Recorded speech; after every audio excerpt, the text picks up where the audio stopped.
ربنا انفعنا بما علمتنا رب علمنا الذي ينفعنا رب فقهنا وفقه لنا وقربت لنا في ديننا وعن أهل القدر وتوتك رب وفقنا ووفقهم لما ترضى القرآن وفينا الكرما وارزقنا حلالا دائما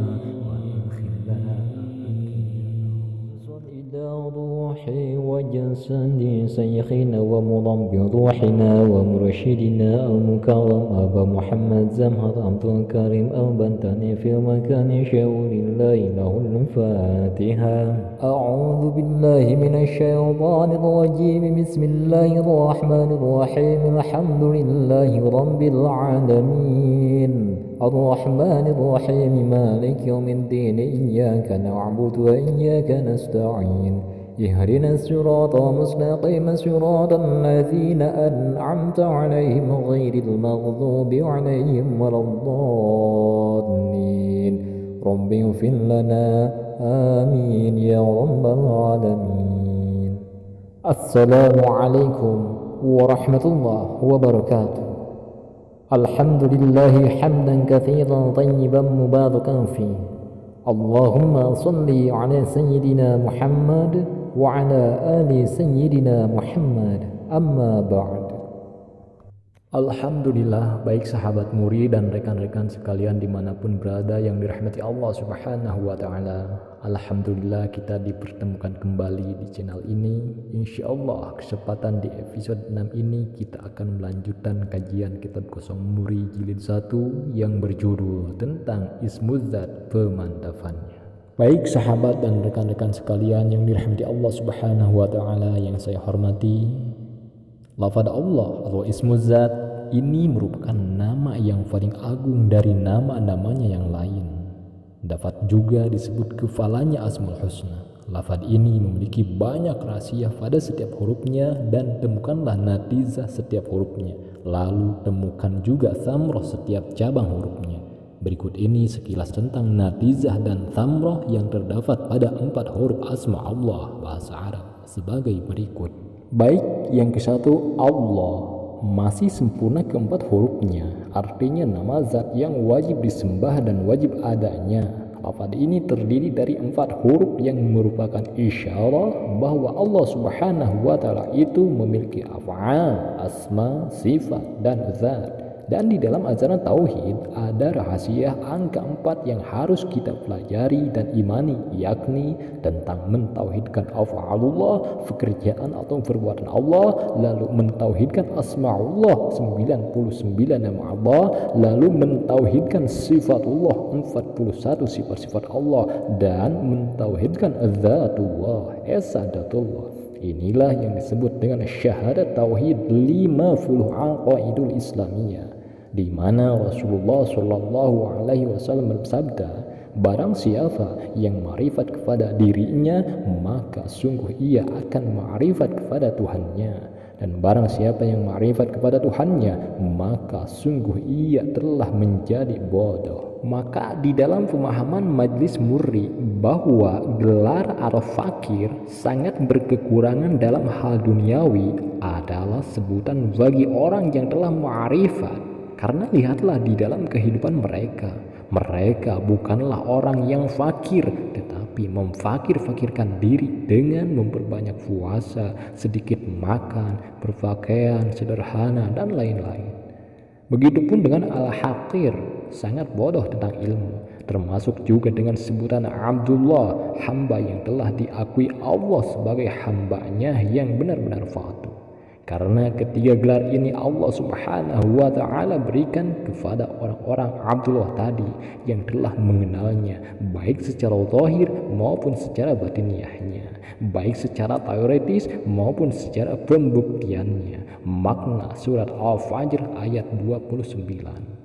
Karena mereka yang Al-Fakir, Al-Haqir, dan Abdullah memahami betul tentang maha kayanya Allah subhanahu wa ta'ala, maha ilmu dan maha besarnya Allah subhanahu wa ta'ala, sehingga gelar itu sangatlah pantas mereka sandang.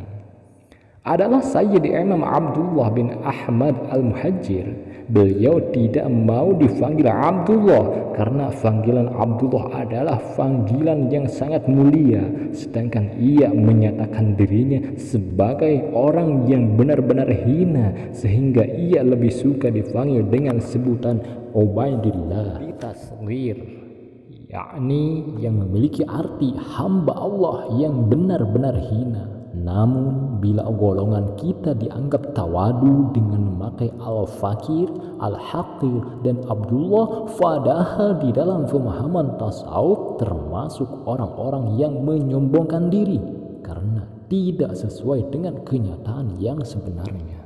Baik sahabat murid dan rekan-rekan sekalian dimanapun berada yang dirahmati Allah Subhanahu wa ta'ala, tak kalah kita lihat jari tangan, mengapa panjangnya tidak sama? Karena membentuk lafaz Allah. Maka di dalam hukum Islam, jika mencuri, pergelangan tangannya dahulu dipotong, dan bila ingin cepat terkabulnya suatu hajat, maka berdoalah yang mantap dengan mengangkat kedua tangan Anda hingga setinggi bahu. Dari sumber lafaz Allah ini, maka berkembanglah rahasia yang lain dan mulai terungkap tentang makna angka 4. Misalnya saja af'al, asma, sifat, dan zat. Ashhurul hurum ada 4, yaitu Muharram, Rajab, Dzulqa'dah, dan Dzulhijjah.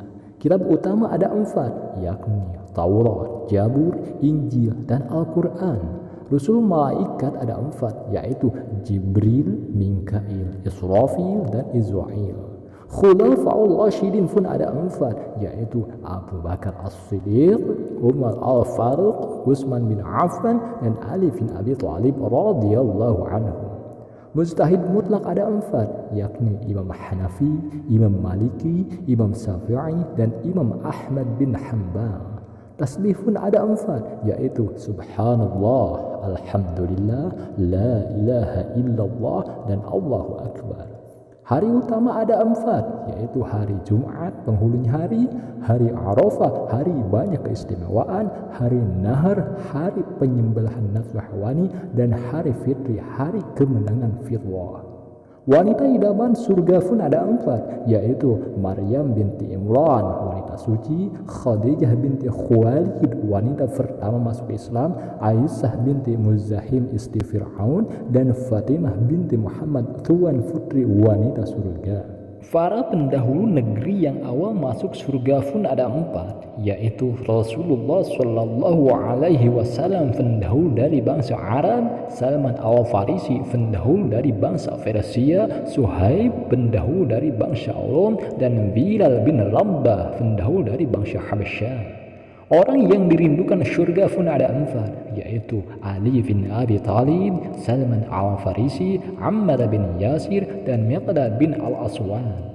Ilmu syariat pun ada 4 bahasan utama, yaitu ibadah, muamalah, munakahah, dan jinayah. Anggota wudhu pun ada 4, yaitu muka, tangan, kepala, dan kaki. Unsur pokok utama dalam badan pun ada 4, yakni empedu, limpa, darah, dan lendir.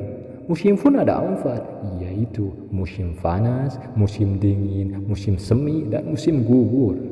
Dasar hitungan pun ada 4, yaitu satuan, puluhan, ratusan, dan ribuan. Tabiat pun ada 4, yaitu panas, dingin, basah, dan kering. Jangka waktu pun ada 4, yakni hari, minggu, bulan, dan tahun. Waktu pun ada 4, yaitu detikot, detik, menit, dan jam, dan lain-lain. Baik sahabat murid dan rekan-rekan sekalian dimanapun berada yang dirahmati Allah Subhanahu wa ta'ala. Yang kedua, lillah, dibuang alifnya, artinya karena Allah. Inilah tujuan segala ibadah apapun, seperti halnya puasa. Ada sebagian orang berpendapat tujuan dari puasa adalah la'allakum tattaqun, untuk bertakwa. Pendapat ini kuranglah tepat karena tujuan segala ibadah apapun hanya satu, yakni limaradatillah, liwajhillah, lillahi ta'ala, yaitu karena Allah.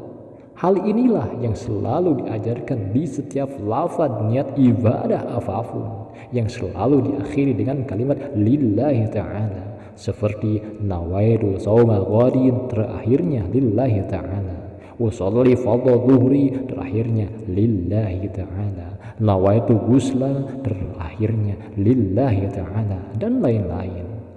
Jikalau takwa adalah sebagian dari hikmah ibadah dan salah satunya adalah puasa, ini Allah Subhanahu wa Ta'ala berikan bila di dalam mengerjakan ibadahnya tadi dilakukan dengan penuh keikhlasan dan syariatnya benar. Lafaz ini juga yang memiliki makna segala apapun tertuju kepada Allah Subhanahu wa Ta'ala, yakni semua makhluk diciptakan oleh Allah, semua makhluk menghadap kehadiran Allah, semua makhluk bertanggung jawab kepada Allah, semua makhluk dalam kekuasaan Allah, semua makhluk dalam pengawasan Allah, semua makhluk akan kembali kepada Allah, semua ibadah ditujukan kepada Allah, semua amalan hasilnya diserahkan kepada Allah, semua kejadian dari Allah, dan lain-lain. Dalam bahasa Arab dikenal dengan istilah minallahi, billahi,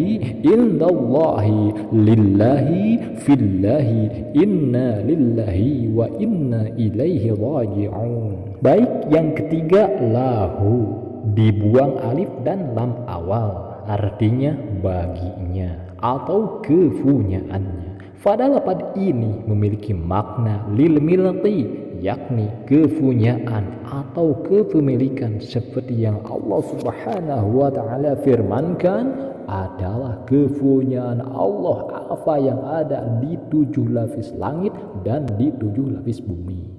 Dari ayat ini jelas sekali bahwa semua ini adalah makhluknya dan setiap makhluknya adalah miliknya, dan baginya bebas tanpa paksaan dari siapapun untuk mengambil dan menghilangkan makhluknya, untuk mengampuni atau menyiksa makhluknya, untuk menjadikan atau tidak, memberi atau tidak, karena semua ini adalah makhluknya. Baik, yang keempat, la, dibuang alif, lam awal, dan ha, artinya la naf'iyah. Maksudnya di dalam kaidah tasawuf dikenal dengan kalimat jika aku berkata la, tidak ada Tuhan, maka tujuannya adalah ilah, hanya Allah. Begitupun sebaliknya, jika aku berkata ilah, hanya Allah, maka tujuannya adalah la, tidak ada Tuhan. La adalah naf'i, sedangkan illa adalah isbat, dan nafi mengandung isbat, sedangkan isbat mengandung nafi. Tidak bisa bercerai antara isbat dan nafi. Lafaz illah adalah munfi yang ditiadakan, sedangkan lafaz Allah adalah musbat yang ditetapkan. La ilaha ditenggelamkan, illah dimunculkan, la ilaha ditiadakan, illah ditetapkan, dan seterusnya.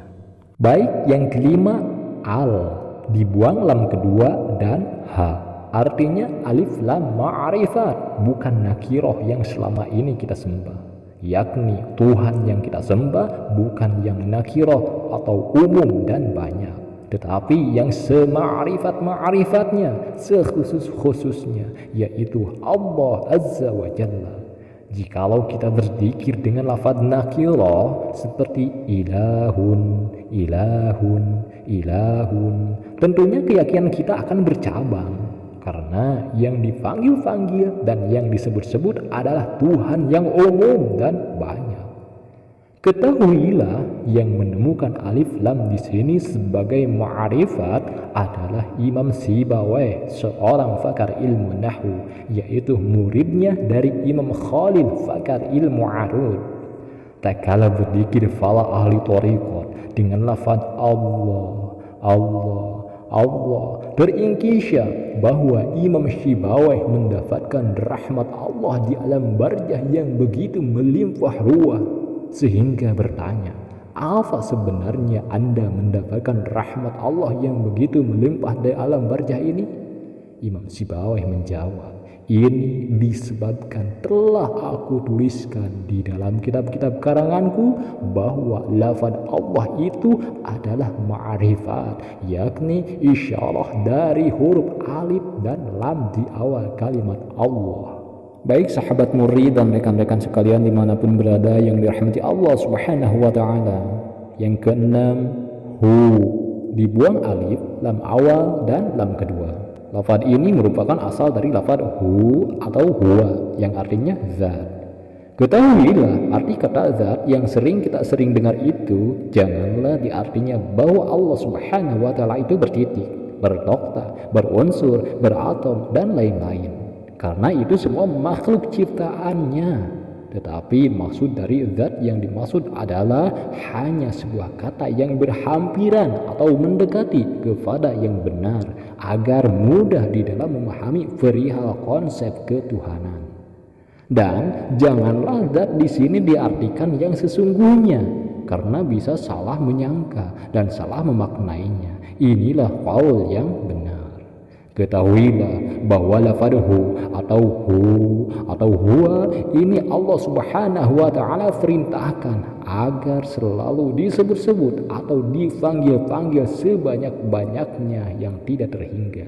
Sebagaimana firman Allah subhanahu wa ta'ala di dalam surat Al-Ikhlas ayat 1 yang berbunyi, katakanlah ya Muhammad, huwa hu yakni zat yang maha sempurna yang dinamai Allah yang Maha Esa atau Maha Tunggal. Baik sahabat murid dan rekan-rekan sekalian dimanapun berada yang dirahmati Allah subhanahu wa ta'ala, jika ada yang berzikir hu atau hu atau huwa artinya adalah sama, yakni zat. Bagi ulama tasawuf, lafaz ini merupakan amalan batiniyah, sehingga tak kala nafasnya naik, tarik nafas, berzikir hu, dan ketika nafasnya turun, membuang nafas, berzikir Allah, artinya zat Allah. Karena setiap nafas yang Allah karuniakan harus ada laporannya, yakni zikrullah ini dilakukan ketika nafas naik turun atau ke atas ke bawah atau masuk keluar atau kembali dan pulang kepada yang memberikan nafas ini, yakni Allah subhanahu wa ta'ala. Inilah yang disebut insan kamil. Setiap insan kamil selalu berzikir di dalam qalbi batiniyahnya lafaz hu Allah atau Allahu. Ini dilakukan karena di akhirat nanti ada pertanyaan. Untuk apa saja umurmu dihabiskan? Umur atau usia itu adalah saling bersambungnya antara nafas yang masuk dengan nafas yang keluar, antara nafas yang naik dengan nafas yang turun, antara yang ke atas dengan nafas yang ke bawah, antara nafas yang kembali dengan nafas pulang kepada yang memberikan nafas ini, yakni Allah subhanahu wa ta'ala. Maka pentingnya zikrullah di qalbi batiniyah agar mudah menjawab pertanyaan ini. Sebab keseluruhan nafas ini telah diisi dengan zikrullah, mengingat Allah. Baik, yang ketujuh, dibuang lam awal dan lam kedua.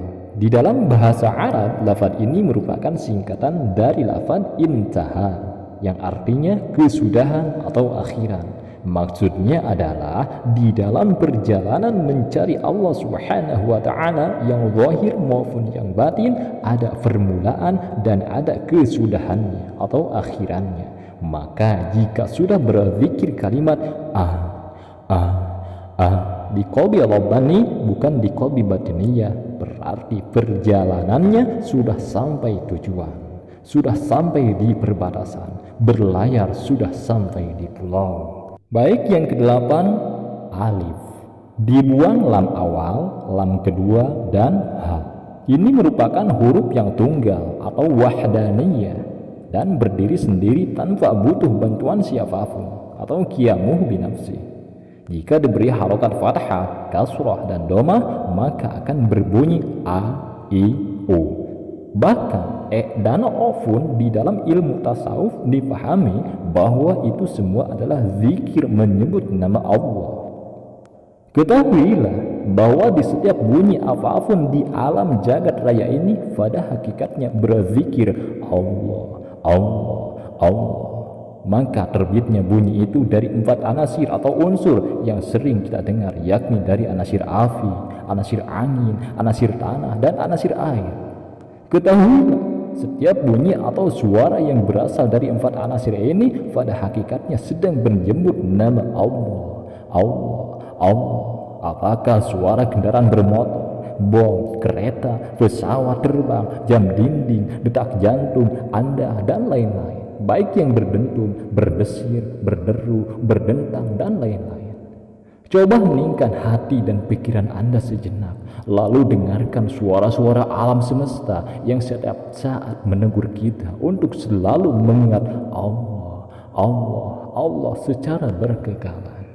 Huruf alif disebut juga huruf yang bisa membunuh dan tidak bisa terbunuh, atau disebut juga huruf yang bisa menghidupkan yang lain tetapi ia tidak bisa dihidupkan oleh yang lain, atau disebut juga huruf yang hidup al-hayyu dan bisa berdiri sendiri tanpa bantuan siapapun. Huruf alif merupakan asal atau dasar dari semua huruf-huruf hijaiyah yang 29 huruf. Jika kita lihat huruf alif, seolah-olah kita melihat huruf yang 28 huruf yang tersimpan di dalam huruf alif. Dan sebaliknya, jika kita melihat yang 28 huruf, seakan-akan kita hanya melihat satu huruf, yakni huruf alif. Menurut kaidah kata tasawuf berbunyi, syuhudul wahdah fil qaslati wa syuhudul qashrah fil wahdati. Artinya, jika memandang yang satu, maka yang kelihatan banyak. Jika melihat yang banyak, maka tampaklah hanya satu, yakni Allah Azza wa Jalla. Sebagai contoh, jika Anda memandang biji mangga, maka sebenarnya yang kelihatan bukan satu, tetapi banyak, yakni di dalam biji mangga itu ada akar, batang, daun, ranting, buah, dan lain-lain. Kalau Anda tidak percaya, coba Anda tanam biji mangga itu, maka akan terbukti di dalam mangga ada akar, batang, daun, dan lain-lain. Dan sebaliknya, jika Anda memandang pohon mangga yang besar, maka sebenarnya Anda sedang melihat yang satu, yakni biji mangga. Jika Anda melihat alam semesta, alam jagat raya, maka yang tampak sebenarnya yang Anda pandang itu seakan-akan yang Maha Pencipta, yakni Allah Azza wa Jalla. Begitupun sebaliknya. Inilah mengapa di dalam huruf alif itu ada dan tersimpan 28 huruf hijaiyah. Ketahuilah, semua kitabullah yang 104 tersimpan maknanya pada 4 kitab. Dan dari 4 kitab ini terkumpul maknanya di dalam kitab Al-Quranul Karim. Dan makna Al-Quran yang 6666 ayat bila memakai basmalah tersimpun di dalam surat Yasin. Dan makna surat Yasin yang 83 ayat terkumpul di dalam surat Al-Fatihah. Dan makna surat Al-Fatihah yang 7 ayat terhimpun di dalam lafaz Bismillahirrahmanirrahim. Dan makna basmalah yang 19 huruf itu terdapat pada huruf ba. Dan makna huruf ba itu adalah denganku ada, maka apa-apa menjadi ada. Dan denganku jadikan, maka apa-apa menjadi terjadi. Baca juga mata kuliah tentang Nur Muhammad. Baik sahabat murid dan rekan-rekan sekalian dimanapun berada yang dirahmati Allah Subhanahu wa Ta'ala, ketahuilah bahwa asal dari lafaz bismi adalah bi ismi. Ada huruf hamzahnya, tetapi ditulis dan dibaca seakan-akan tidak ada hamzahnya. Ini merupakan isyarat bahwa Allah Subhanahu wa Ta'ala itu ada atau wujud, tetapi seakan-akan tidak ada. Padahal kita semua ini menyembah kepada zat yang wajibul wujud, yang wajib adanya, yakni Allah Azza wa Jalla. Arti dari wajibul wujud adalah bila Allah Subhanahu wa Ta'ala tidak ada, maka yang lain pun tidak ada. Dan berbeda dengan diri kita. Contohnya, bila diri kita tidak ada di dunia ini, maka yang lain tetap ada. berarti diri kita ini tidak wajib adanya. Baik, ketahuilah jika Anda ingin menulis huruf ba, maka ini merupakan gabungan beberapa alif yang ditarik ke bawah, ke samping, dan ke atas. Ketahui pula, bila huruf alif ditarik ke atas dan ke bawah, ke samping, dan diputar, maka akan tampak huruf hijaiyah yang semuanya 28 huruf. Ditambah huruf alif 1 sehingga berjumlah 29 huruf. Dan dari 29 huruf hijaiyah ini terbentuklah kitab suci Al-Quran yang 6.666 ayat yang mulia. Inilah makna kaidah syuhudul wahdah fil aslati wa syuhudul kasrah fil wahdati. Baik, yang kesembilan, tidak berhuruf, dibuang huruf alif, lam awal, lam kedua, dan ha. Artinya la sautun wala harfun, yakni tidak ada suara dan tidak ada rufa. Inilah yang disebut dengan kalam Allah Subhanahu wa taala yang qadim atau terdahulu. Kalam Allah Subhanahu wa taala yang sesungguhnya di Lauhil Mahfuz. Kalam di Lauhil Mahfuz ini Allah Subhanahu wa taala turunkan ke dunia melalui malaikat Jibril sebagai tugasnya menyampaikan wahyu kepada para rasul. Kemudian kalam ini dikenal sebagai wahyu ilahi, kalamullah, firman Allah, dan kitabullah yang berjumlah 104 kitab dan yang Allah Subhanahu wa taala sempurnakan di dalam kitab Al-Quran. Al-Quran yang kita kenal dan kita pegang disebut mushaf karena ada rufa dan tidak ada suara. Atau ada juga yang disebut hatib berupa kaset, yakni ada suara tidak ada rufa. Atau ada juga disebut Al-Quran digital, yakni ada suara dan ada rufa tulisannya. Oleh karena itu seharusnya lah Anda berwudu dahulu sebelum Anda menyentuh mushaf Al-Quran, dan tidak perlu berwudu jika menyentuh kaset Al-Quran karena tidak berhuruf. Inilah qaul yang benar dalam mengimani kitabullah. Pelajari makrifat huruf hijaiyah. Allah Subhanahu wa taala berfirman, janganlah menyentuhnya Al-Quran kecuali bagi mereka yang suci, muslim yang sudah berwudu. Baik, janganlah mengartikan Al-Quran pada ayat ini adalah kalamullah yang qadim di Lauhil Mahfuz, karena itu penafsiran yang berlebihan. Kitabullah Al-Quran Allah Subhanahu wa taala turunkan sebagai petunjuk bagi orang yang bertakwa, hudal lil muttaqin, petunjuk bagi manusia, hudal linnas, dan juga golongan jin liya'budun. Pada ayat di atas adalah jelas untuk makhluk Allah khususnya manusia yang tidak mungkin dapat ke Lauhil Mahfuz untuk menyentuh kalamullah yang qadim itu. Sedangkan kalamullah yang qadim itu tidak ada suara dan tidak ada rufa, dan juga tempat yang bernama Lauhil Mahfuz itu sudah termasuk alam lahur atau ketuhanan. Maka jin dan manusia akan hancur lebur sebelum memasuki alam itu. Gunakan juga konsep kuantum fisika dan kuantum makrifat sebagai dasar penafsirannya agar lebih ilmiah. Ketahuilah bahwa kalam atau mutakallimun adalah sifat Allah Subhanahu wa taala dan hanya zat Allah Subhanahu wa taala saja yang la mawjuda illallah, yakni tidak ada yang berwujud kecuali hanya Allah Subhanahu wa taala yang wajib adanya.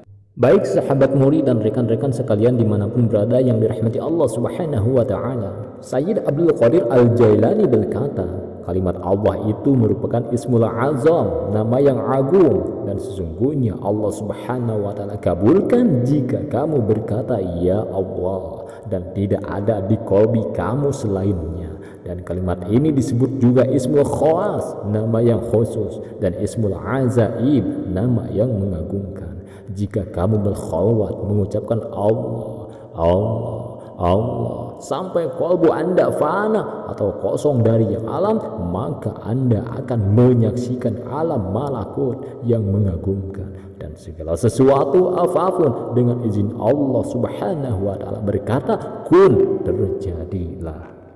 Berkata para ulama, orang yang berzikir 70.000 kali kalimat Allah di tempat yang sepi dari segala suara atau berkhorwat, maka tidaklah ia meminta sesuatu kepada Allah, melainkan Allah Subhanahu wa Ta'ala berikan.